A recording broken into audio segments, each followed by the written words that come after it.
नमस्कार दर्शक बंधु आज सकाळ 20 खबर को Alok Jyoti all in one YouTube channel को स्वागत। दर्शक बंधु संपूर्ण खबर देखा पूर्व देखी नेबा मुख्य खबर। आसुची काल बैशाखी वर्षा 3 घंटा मध्य एही स्थान प्रबल बर्षिब। आधार कार्ड रे मिलुची मागणा गैस सिलेंडर एमिति उठाई पारिबे फायदा। बीजेडी इस्ताहार रे किछि नुआ नाही केवल पंपा प्रतिश्रुति धर्मेंद्र। कांग्रेस देश को बहु पचरे पकाइछि राजनाथ सिंह। ओडिशा राजनीति और इतिहास उपरे ज्ञान अपहरण करंतु पांड्यान जय नारायण मिश्र। महाराष्ट्र कांग्रेस मुख्य राम मंदिर शुद्धिकरण टिप्पणी को नहीं विवाद। 50 दिन पर जेल रु मुकुलिले अरविंद केजरीवाल आज सांबादिक सम्मेलन करेंगे। गूगल आनिला थ्रेट इंटेलिजेंस एआई एवं साइबर अटैक रे लागिबो ब्रेक। पुणी व्यापिलानी कोरोना भय नुआ वेरिएंट को नहीं देश को विपद जानतु संपूर्ण तथ्य। राजधानी रे मोदी को रोड शो जनपथ लोकारण्य। कांग्रेस गढ़ होउची सुदृढ़ कांग्रेस रे जोग देले शताधिक कर्मी। एवं शत्रु को मुंह तोड़ जवाब देव भारत। पाकिस्तान रो आतंकी को गोटी गोटी करी मारिबो एही ड्रोन। यूपी रे कंपिला इंडिया मेंट नरेंद्र मोदी हेबे नहीं प्रधानमंत्री लेखिकी देवी बोली कहले राहुल गांधी। एवं 35 रन रे हारिला चेन्नई प्ले ऑफ दौड़ रे गुजरात। दर्शक बंधु एबे देखिबा संपूर्ण खबरटी भल लागे ताले गुटे गुटे लाइक करबा को भूलिबेनी। तेबे आरंभ करबा संपूर्ण खबर। देखिबा प्रथम खबर आसुची काल बैशाखी वर्षा 3 घंटा मध्य एही स्थान रे प्रबल बर्षिब। काल बैशाखी वर्षा नहीं आसिला बड़ खबर। आगामी 3 घंटे काल बैशाखी वर्षा नहीं अलर्ट जारी। खोर्धा जिला सह भुवनेश्वर 30 रु 40 किलोमीटर बेगर झड़ पवन सह वर्षा संभावना रही। आसंता 24 घंटे मयूरभंज केन्दुझर बालेश्वर भद्रक जाजपुर केन्द्रापड़ा कटक जगतसिंहपुर पुरी खोर्धा नयागढ़ गंजाम गजपति अनुगुल और ढेंकानाल रे काल बैशाखी वर्षा हेबो। यह सुंदरगढ़ झारसुगुड़ा कोरापुट मालकानगिरी रायगड़ा और कंधमाल रे काल बैशाखी वर्षा सह 30 रु 40 किलोमीटर बेगर झड़ पवन संभावना नहीं येलो अलर्ट जारी करा जायछि पाणीपाग केन्द्र। परवर्ती खबर है आधार कार्ड रे मिलुची मागणा गैस सिलेंडर एमिति उठाई पारिबे फायदा। उज्ज्वला योजना आरंभ हेबा परे गैस कनेक्शन पाइबा एक प्रकार सहज होइछि। एही सुविधा पाइबा पई कोनोसी जटिल प्रक्रिया नाही। एहा सत्ते अनेक एही योजनार लाभ पाई पारि नाहंती। तेबे एथिपाई आउ कोनोसी चिंता करिवार आवश्यकता नाही। केवल आधार कार्ड थिले एही सुविधार लाभ उठाई पारिबे साधारण लोके।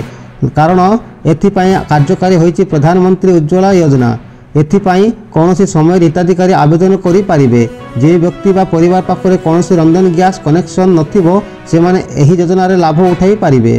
परवर्ती खबर गूगल आनिला थ्रेट इंटेलिजेंस एआई एबे साइबर अटैक रे लागिबो ब्रेक। यूजर्स को साइबर अटैक को रक्षा करबा पई गूगल एक नुआ threat intelligence AI feature launch करिछि। आरएसए कॉन्फ्रेंस 2024 रे गूगल यार एआई आधारित साइबर सिक्योरिटी टूल घोषणा करिछि। गूगल रो एई आर्टिफिशियल इंटेलिजेंस टूल डिजिटल दुनिया रो सबुठारु बड़ समस्या यथा साइबर अटैक को रोकिबारे सक्षम हेबो। गत किछि वर्ष मध्य रे ऑनलाइन एवं डिजिटल ठकेई रो वृद्धि को विचार को नहीं एई गूगल यूजर्स पई अत्यंत उपयोगी प्रमाणित हेबो। दर्शक बंधु देखिबा परवर्ती खबर। पुणी व्यापिलानी कोरोना भय नुआ वेरिएंट को नहीं देश को विपद जानते संपूर्ण तथ्य। कोरोना भाइरस प्रति लोकंक मनरे थिबा भय प्रायतः शेष हो जाइछि। संक्रमण एवं मृत्यु संख्या ह्रास पाइबा सह लोकंक भय मध्य ह्रास पाइछि। किंतु वर्तमान कोरोना नुआ वेरिएंट सह फेरुथिबा जानिबाकू मिलिछि। कोरोना भाइरस रे एक नुआ वेरिएंट एबे अमेरिका को चिंतारे पकाई दैछि। अमेरिका रे द्रुत गतिर व्यापुथिबा नुआ वेरिएंट KP2 एवं KP1 को फ्लेट वेरिएंट को आजाउछि। एहा ओमिक्रॉन JN1 रो वंशज बोली को आजाउथिबा बेले एहा को नै एबे चिंता वृद्धि पाउछि। परवर्ती खबर एबे शत्रु को मुंह तोड़ जवाब देव भारत। पाकिस्तान रो आतंकी को गोटी गोटी करी मारिबो एही ड्रोन। भारत विरोध रे आतंकवाद को बढ़ाउथिबा पाकिस्तान रो एबे हाल बेहाल हेबो। भारत पड़ोसी देश को जवाब देवा को प्रस्तुति आरंभ कर देइछि। भारतीय सेना को खूब शीघ्र एक स्वतंत्र ड्रोन मिलवाकू जाउछि जहा को आदानी डिफेंस प्रस्तुति करिछि। 18 जून रे इंडियन आर्मी को यार हर्मस 900 स्टार लाइन रो ड्रोन मिलिबो जहा को पाकिस्तान बॉर्डर रे मुतयन करा जाइबो। 10 ड्रोन नाम रे परिचित हर्मस 900 रो सप्लाई आदानी डिफेंस सिस्टम्स द्वारा भारतीय सेना और नौसेना सह भारतीय सेना को करा जाउछि। एही ड्रोन माध्यम रे सेना पाकिस्तान रो आतंकी को गणी गणी मारिबो। परवर्ती खबर राजधानी रे मोदी को रोड शो जनपथ लोकारण्य। मोदी मोदी मोदी जी स्वागतम जय श्री राम भारत माता की जय अब की बार 400 पार एभली ध्वनि रे कंपुथिला जनपथ। घंटा घंटा हुलुहुली पाइक अखड़ा पड़िसी घटीपुओ और संबलपुरी नृत्य सृष्टि करथिला एक पारंपरिक परिवेश।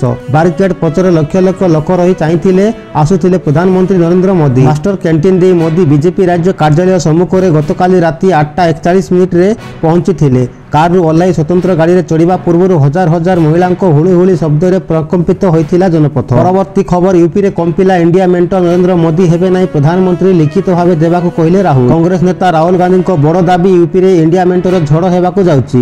ଆପଣ ଲେଖିକି ନିଅନ୍ତୁ, ୟୁପିରେ ବିଜେପିର ସବୁଠାରୁ ବଡ଼ ପରାଜୟ ହେବାକୁ ଯାଉଛି। ଉତ୍ତରପ୍ରଦେଶର କନୌଜରେ କଂଗ୍ରେସର ପୂର୍ବତନ ଅଧ୍ୟକ୍ଷ ରାହୁଲ ଗାନ୍ଧୀ କହିଛନ୍ତି, 10 ବର୍ଷ ଧରି ନରେନ୍ଦ୍ର ମୋଦି ଆଦାନୀ ଓ ଅମ୍ବାନୀଙ୍କ ନାଁ ନେଇନଥିଲେ, କିନ୍ତୁ ଯେତେବେଳେ ସେ ମହା ଭୟଭୀତ ହେଲେ ସେ ତାଙ୍କ ଦୁଇ ବନ୍ଧୁଙ୍କ ନାମ ନେଇ କହିଲେ ଯେ ଆସ ଏବଂ ମୋତେ ବଞ୍ଚାଅ, ଇଣ୍ଡିଆ ମେଣ୍ଟ ମୋତେ ଘେରି ରହିଛି ବୋଲି ସେ କହିଛନ୍ତି।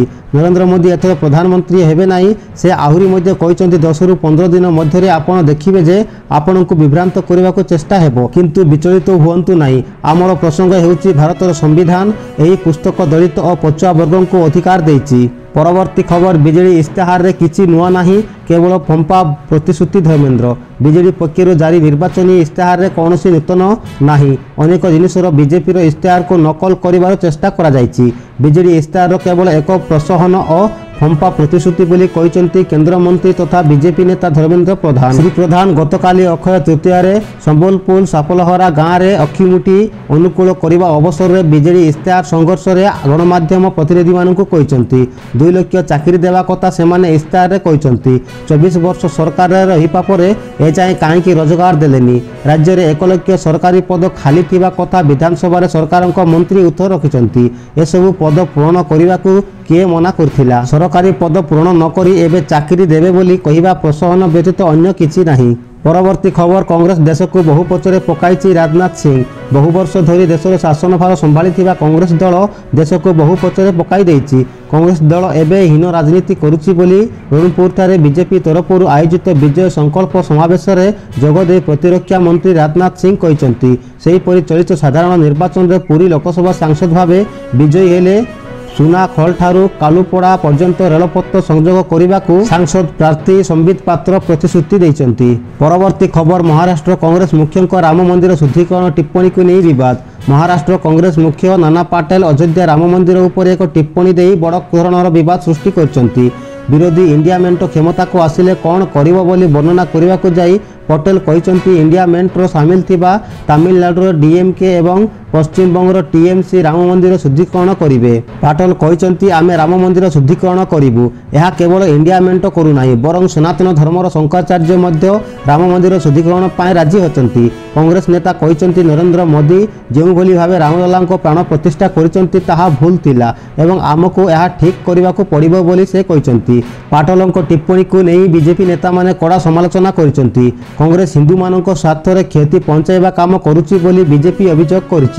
ପରବର୍ତ୍ତୀ ଖବର, 50 ଦିନ ପରେ ଜେଲ୍ ମୁକୁଳିଲେ ଅରବିନ୍ଦ କେଜରିୱାଲ। ଆଜି ସାମ୍ବାଦିକ ସମ୍ମିଳନୀ କରିବେ। ଦିଲ୍ଲୀ ମୁଖ୍ୟମନ୍ତ୍ରୀ ଅରବିନ୍ଦ କେଜରିୱାଲ ଗତକାଲି ତିହାର ଜେଲରୁ ମୁକୁଳିଛନ୍ତି।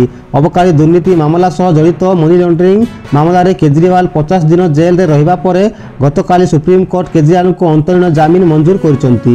ଜେଲରୁ ବାହାରିବା ପରେ କେଜରିୱାଲ ଗତକାଲି ତାଙ୍କ ସରକାରୀ ବାସଭବନରେ ପହଞ୍ଚି ଆପ୍ ସମର୍ଥକଙ୍କୁ ଉଦ୍ବୋଧନ ଦେଇଛନ୍ତି। ସେମାନଙ୍କ ପାଇଁ ମୁଁ ଏଠାରେ ଅଛି। ଆମକୁ ଏକଛତ୍ରବାଦ କବଳରୁ ଦେଶକୁ ସୁରକ୍ଷା ଦେବାକୁ ପଡ଼ିବ। ମୁଁ ଏକଛତ୍ରବାଦ ବିରୋଧରେ ଲଢ଼ୁଛି, କିନ୍ତୁ 140 କୋଟି ଲୋକଙ୍କୁ ଏଥିପାଇଁ ଲଢ଼ିବାକୁ ପଡ଼ିବ। ଆଜି ଅପରାହ୍ନ 1ଟାରେ କେଜରିୱାଲ ଦିଲ୍ଲୀ କନ୍ନଟ ପ୍ଲେସ୍ ସ୍ଥିତ ହନୁମାନ ମନ୍ଦିରରେ ସାମ୍ବାଦିକ ସମ୍ମିଳନୀ କରିବେ ବୋଲି କହିଛନ୍ତି। ପରବର୍ତ୍ତୀ ଖବର, ବିରୋଧୀଙ୍କୁ ପାଣ୍ଡିଆନଙ୍କ ଖୋଲା ଚ୍ୟାଲେଞ୍ଜ, କହିଲେ ନବୀନ ଶପଥ ନ ନେଲେ ଛାଡ଼ିଦେବି ରାଜନୀତି। ଆପଣଙ୍କ ମୁଖ୍ୟମନ୍ତ୍ରୀ ପ୍ରାର୍ଥୀ କିଏ? ନା କୁହ, ଦେଖିବା କେତେ ଭୋଟ ମିଳୁଛି। କହିଲେ ନିଜ ଦଳ ଯେଉଁଠି ବିଶ୍ୱାସ କରୁନି ସେଠି ଲୋକେ କେମିତି ବିଶ୍ୱାସ କରିବେ? ତେବେ ସେ ସେଠାରେ ଦୃଢ଼ୋକ୍ତି ଦେଖାଇ କହିଥିଲେ, ମୁଁ ଏଠି ଆଜି ଆଉ ଥରେ କହୁଛି, ଆପଣଙ୍କ ପ୍ରିୟ ମୁଖ୍ୟମନ୍ତ୍ରୀ ନବୀନ ପଟ୍ଟନାୟକ ପୁଣି ଥରେ ଶ୍ରେଷ୍ଠ ଥର ମୁଖ୍ୟମନ୍ତ୍ରୀ ହେବେ, ରେକର୍ଡ କରିବେ।